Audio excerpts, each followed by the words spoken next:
Hello students, स्वागत है आप सभी का और एक सोल्यूशन वीडियो में। आज हम सॉल्व करने वाले हैं बिहार बोर्ड क्लास 10 हिंदी पाद्या का 1 नंबर चैप्टर। तो चलिए सॉल्व करते हैं। पहला प्रश्न है, कवि किसके बिना जगत में यह जन्म व्यर्थ मानता है? उत्तर, कवि का मानना है कि राम नाम के बिना यह जन्म व्यर्थ है। उनके अनुसार राम नाम के बिना जीवन केवल दुख और विषाद से भरा होता है। राम नाम ही जीवन को सार्थक और सुखमय बनाता है। प्रश्न नंबर 2, वाणी कब विष के समान हो जाती है? उत्तर, वाणी विष के समान तब हो जाती है जब उसमें राम नाम का अभाव हो और वह सिर्फ बाहरी आडंबर में लिपटे हो। ऐसी वाणी केवल काम, क्रोध और अहंकार से भरी होती है और जीवन को विषमय बना देती है। प्रश्न नंबर 3, नाम कीर्तन के आगे कवि किन कर्मों की व्यर्थता सिद्ध करता है? उत्तर, कवि कहते हैं कि पुस्तक पाठ, व्याकरण का ज्ञान, तीर्थ भ्रमण, जटा बढ़ाना, तन में भस्म लगाना और नग्न रूप में घूमना जैसे कर्म भगवान के नाम कीर्तन के सामने व्यर्थ है। उनके अनुसार केवल भगवत नाम कीर्तन ही सच्ची साधना है। प्रश्न नंबर 4, प्रथम पद के आधार पर बताएं कि कवि ने अपने युग में धर्म साधना के कैसे कैसे रूप देखे थे। उत्तर, कवि ने अपने युग में सीखा बढ़ाना, ग्रंथों का पाठ करना, व्याकरण वाचना, तन में भस्म रमाना, तीर्थ करना, दंड कमंडल धारण करना और नग्न रूप में घूमना जैसे धर्म साधना के रूप देखे थे। उनके अनुसार ये सभी बाहरी रूप केवल आडंबर है और सच्ची साधना नहीं है। प्रश्न नंबर 5, हरिरस से कवि का अभिप्राय क्या है? उत्तर, कवि के अनुसार हरिरस का अर्थ भगवान के नाम कीर्तन से प्राप्त आनंद और परमानंद है। राम नाम का कीर्तन, स्मरण और उसमें डूब जाना ही हरि रस है। इस रस का पान करने से ही जीवन धन्य हो सकता है। प्रश्न नंबर 6, कवि की दृष्टि में ब्रह्म का निवास कहाँ है? उत्तर, कवि की दृष्टि में ब्रह्म का निवास उस प्राणियों में है जो सांसारिक विषयों की आसक्ति से रहित है, मान अपमान और हर्ष शोक से दूर है, काम क्रोध और लोभ जिन्हें नहीं छूते, उनमें ही ब्रह्म का निवास होता है। प्रश्न नंबर 7, गुरु की कृपा से किस युक्ति की पहचान हो पाती है? उत्तर, कवि के अनुसार गुरु की कृपा से ही ब्रह्म को प्राप्त करने की युक्ति की पहचान हो पाती है। सांसारिक मोह, काम, क्रोध, लोभ और द्वेष से रहित होकर ही ब्रह्म का साक्षात्कार किया जा सकता है। गुरु के बिना यह ज्ञान संभव नहीं है। अब आता है व्याख्या करे प्रश्न पर, जिसका 1 नंबर प्रश्न है, राम नाम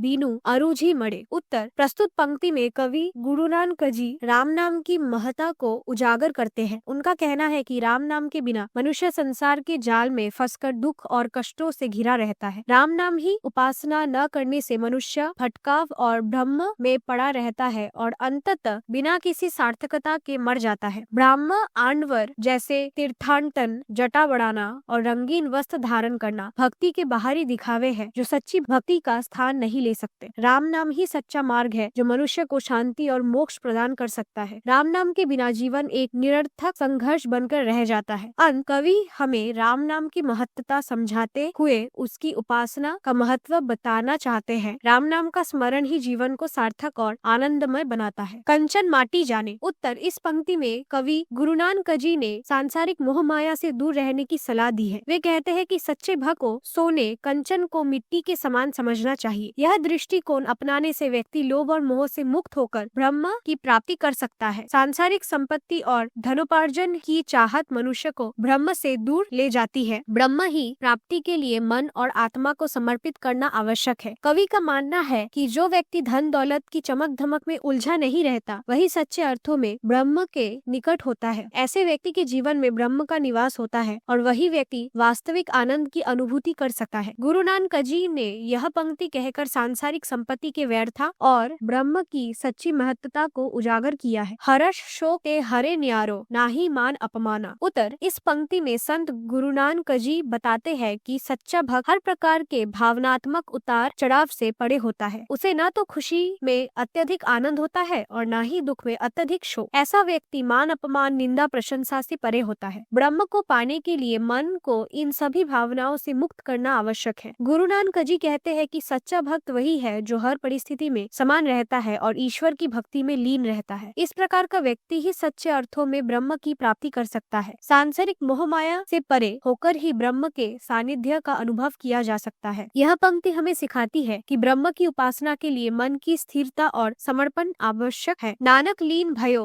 गोविंद सो, ज्यो पानी संग पानी। उत्तर, इस पंक्ति में कवि गुरु नानक जी ने ब्रह्म और जीवात्मा के मिलन को समझाया है। वे कहते हैं कि जिस प्रकार पानी और पानी का मिलन होता है और दोनों में कोई भेद नहीं रह जाता, उसी प्रकार जब जीवात्मा ब्रह्म में लीन हो जाती है तो वह भी ब्रह्ममय हो जाती है। यह मिलन सांसारिक मोह माया से मुक्त होकर और गुरु की कृपा से ही संभव है। गुरु के मार्गदर्शन से ही हम ब्रह्म की सच्ची उपासना कर सकते हैं और आत्मा को ब्रह्म में विलीन कर सकते हैं। ब्रह्म की प्राप्ति जीवन का अंतिम लक्ष्य होना चाहिए। जब जीवात्मा ब्रह्म में समर्पित हो जाती है तब वह अपनी सच्ची पहचान और शांति प्राप्त करती है। इस प्रकार गुरु नानक जी ने इस पंक्ति के माध्यम से ब्रह्म की महत्ता और गुरु की कृपा की आवश्यकता को स्पष्ट किया है। प्रश्न नंबर 9, आधुनिक जीवन में उपासना के प्रचलित रूपों को देखते हुए नानक के इन पदों की क्या प्रासंगिकता है, अपने शब्दों में विचार करें। उत्तर, आधुनिक जीवन में उपासना के अनेक स्वरूप देखने को मिलते हैं, जैसे तीर्थाटन, जटा बढ़ाना, भस्म रमाना और मंदिर मस्जिद जाकर पूजा करना। इसके साथ ही धर्म के नाम पर विभेद और ब्राह्म आंडवर भी प्रचलित है, जिससे लोगों की सच्ची शांति नहीं मिल पाती। नानक जी ने पदों की प्रासंगिकता आज भी बनी हुई है, क्योंकि वे राम नाम की महिमा पर बल देते हैं। हरि कीर्तन एक सरल और सच्चा मार्ग है, जिसमें बाहरी दिखावे की आवश्यकता नहीं होती। यदि लोग भागवत नाम का सच्चे हृदय से स्मरण करें तो उन्हें वास्तविक सुख, शांति और परमानंद की अनुभूति हो सकती है। नानक जी के उपदेश हमें सिखाते हैं कि ईश्वर की सच्ची उपासना बाहरी आडंबर से नहीं बल्कि सच्चे मन से ही की जानी चाहिए। अब आते हैं भाषा की बात। प्रश्न नंबर 1 है, पद में प्रयुक्त निम्नांकित शब्दों के मानक आधुनिक रूप लिखे। बिरथे व्यर्थ, निहफल निष्फल, संधिया संधा, गुड़ सबद गुरु का उपदेश, महियोल धरती पर, माटी मिट्टी, जुगति उपाय, बीरक विष, मट्टी बुद्धि, करण कर्म, तीर्थ भवनु तीर्थ पर जाना, सरग सब कुछ, नियारो अलग पृथक, पिछानी पहचानी। प्रश्न नंबर 2, दोनों पदों में प्रयुक्त सर्वनामों को चिन्हित करें और उनके भेद बताएं। उत्तर, कहा प्रश्नवाचक सर्वनाम, कोई अनिश्चयवाचक सर्वनाम, ते पुरुषवाचक सर्वनाम, यह निश्चयवाचक सर्वनाम, सो संबंध वाचक सर्वनाम। प्रश्न नंबर 3, निम्नलिखित शब्दों के वाक्य प्रयोग करते हुए लिंग निर्णय करें। उत्तर, जग जग बड़ा है, मुक्ति उसे मुक्ति मिल गई, धोती धोती नहीं है, जल गंदा है, भस्म लग गया, जुगति उसकी जुगति अनूठी है, स्तुति ईश्वर की स्तुति करनी चाहिए। प्रश्न नंबर 4, निम्नलिखित विशेषण का स्वतंत्रता वाक्य प्रयोग करें। उत्तर, व्यर्थ राम नाम के बिना जीवन व्यर्थ है, निष्फल प्रयोग निष्फल हो गया, नग्न वह नग्न बैठा है, सर्व सर्व नष्ट हो गया, न्यारा संसार न्यारा है, सकल आतंकवाद पर सकल विश्व एक हो। और इसी के साथ आज का सोल्यूशन वीडियो यही समाप्त होता है। जल्द लौटेंगे और एक सोल्यूशन वीडियो के साथ, तब तक कीप लर्निंग।